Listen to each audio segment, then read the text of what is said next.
Okay, so rhythm ichi nokuchifara chakasitela, so octaves kuma rhythms zviriko zvakawandisa, so tikutangira ipapo. So it's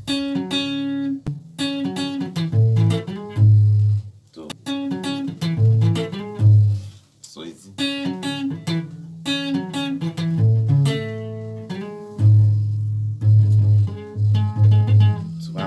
octave with so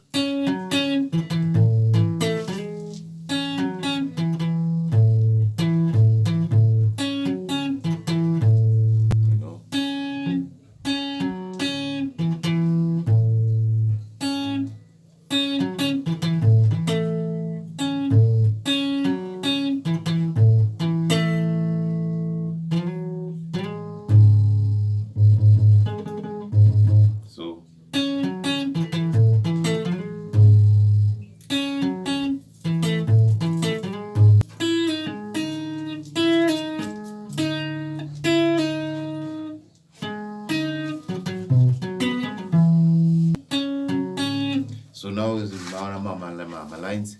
This will from slow, to so sink in.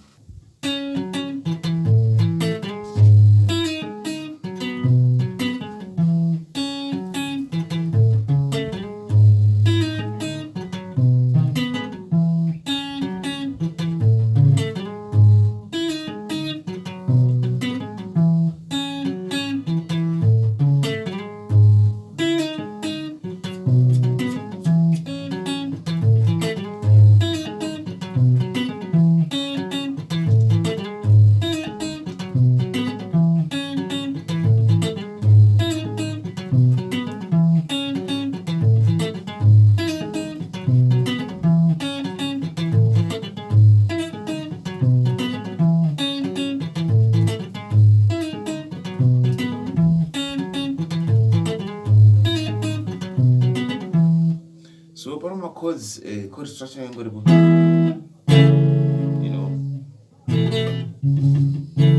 that was all,